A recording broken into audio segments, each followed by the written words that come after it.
brought Usyk. That's why we brought one of the main reasons we brought El Capitino on for his boxing expertise. Tell them, talk to us, boy. To me, Usyk won. He done the cleaner, classier work. Yeah.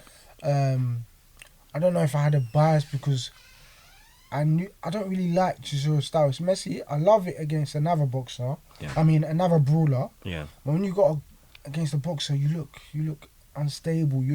Because what's his name? Chisora should have cut the ring off more. If that's the kind of fight you're gonna do, cut the ring off more. People had it a draw. Yes, the first early rounds, you could have given it to Chisora. I can see how Chisora nick rounds. If you give it pressure, I see how you can give it to Chisora. To win. Yeah, if you give it pressure, I can see how you give it to him. He was the front foot fighter. If you got the power punches or the body shots were clean. You saw them. Were crazy. You know what I'm saying? You can score that. I've always scored fights for the boxer. So, like, unfortunately, it could be a bias I have. When everybody said Golovkin was robbed, I said never.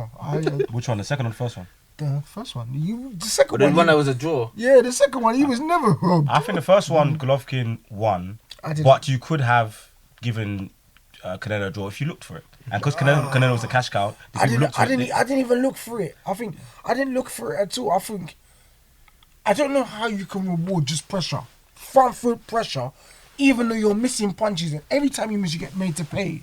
That is a skill, obviously skill in itself, especially me as a Mayweather fan. So That's something that I do appreciate a lot. Why do you reward pressure, like constant pressure? Like it's the same. Dillian White before he knocked out Chisora he was down on the scorecards. Yeah. I couldn't believe it because he was outboxing Chisora, but Chisora was pressuring, and Dillian would just back up with a double jab. Yeah. And we weren't scoring that. But who was landing the more effective punches in terms of quantity? Because if you're outclassing the guy, but the guy's actually landing more punches than you, that has to be taken into consideration.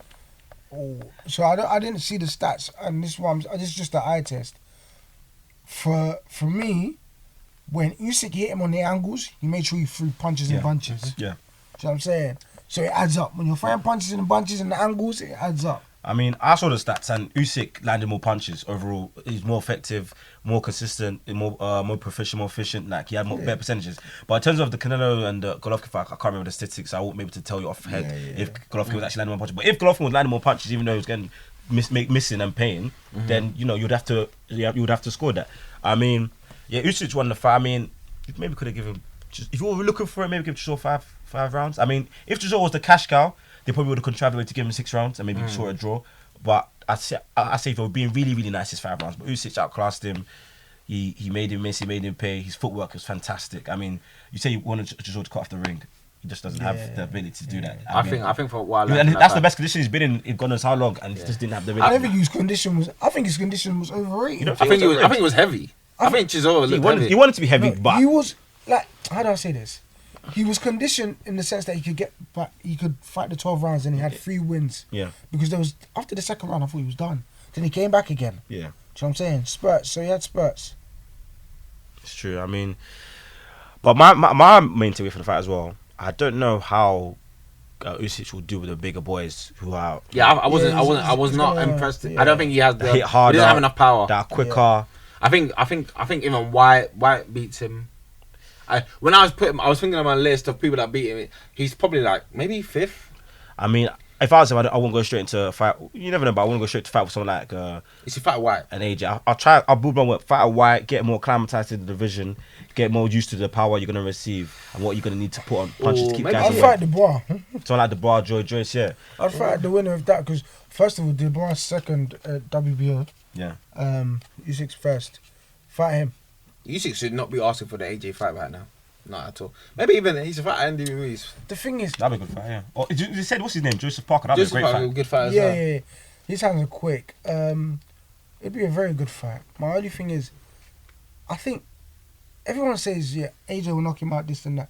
I would like to get how AJ coach with the angles. Oh, it took him a while to figure out the prism, the matrix that they say those Ukrainian fighters do, especially Lomachenko. But AJ is, obviously styles make fights, but AJ is quicker than Chisora, packs more powerful punches than Chisora, more skilled than Chisora. I mean, if AJ's hitting him with even half those punches, and I assume AJ will probably catch him cleaner than Chisora was, and AJ carries more power, I think he's going to do serious damage to Usyk, in my opinion. But I wouldn't be surprised if Usyk does make it very tricky and he stretches out the fight. But I don't think Usyk carries in, unless he develops more punch more or shows us something we haven't seen. I don't think he has enough to keep AJ at bay. You know what I mean? You know how it is, man. Then Fury. Fury's got the skills to pay the bills as well, and he's also got the awkwardness as well. So that will even be flipped on Usyk. How's he going to deal with that? Because I won't say, I don't know. You could say Usyk's probably more technically skilled than Fury, but it's not by a lot at all. Yeah, I understand. And, so yeah, there's one thing I want to finish off, and I just want to clarify. So, I think styles make fights. Yeah. I think Joshua will beat Fury. you think or you want? You think? Yeah, it's hard.